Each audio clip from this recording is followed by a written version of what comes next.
শুধুমাত্র আটা এবং একটি ডিম দিয়ে মুসমুসে রেশমি পিঠা। আগে কখনো খাওয়া হয়েছে কি না জানি না, একবার হলো ট্রাই করতে পারেন আর পুরো মাস জুড়ে সংরক্ষণ করে খেতে পারবেন। আটা নিয়ে নিলাম প্রায় 150 গ্রাম, স্বাদ মতো লবণ, 2 টেবিল চামচ এখানে গুঁড়ো দুধ ব্যবহার করলাম। এরপরে 1 চামচ ঘি খুব ভালোভাবে মেখে নিতে হবে।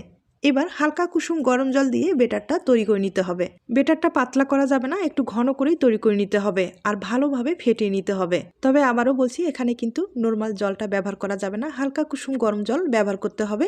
এরপরে একটা ডিম আমি দিয়ে দিলাম। ডিমটা কিন্তু ভালোভাবে ফেটানোর পরেই দিতে হবে। বেটারটা ভালোভাবে ফেটানোর পরে অবশ্যই কিন্তু চেলে নিতে হবে। অনেক সময় দেখা যায় কি দানা রয়ে যায়, আর দানা থাকলে পিঠাগুলো তৈরি করতে সমস্যা হয়ে যাবে।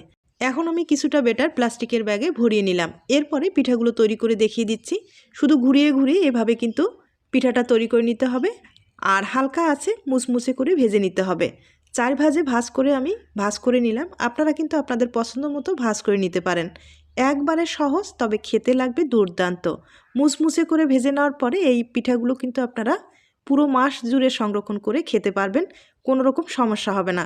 তবে খেতে লাগবে কিন্তু দুর্দান্ত। অবশ্যই বাড়িতে ট্রাই করে দেখতে পারেন। এভাবে আমি 3টা পিঠা আপনাদের ভেজে দেখিয়ে দিলাম। এবার কিন্তু ভেঙেও দেখিয়ে দিচ্ছি। আর দেখতেই পাচ্ছেন কতটা মুসমুসে হয়েছে।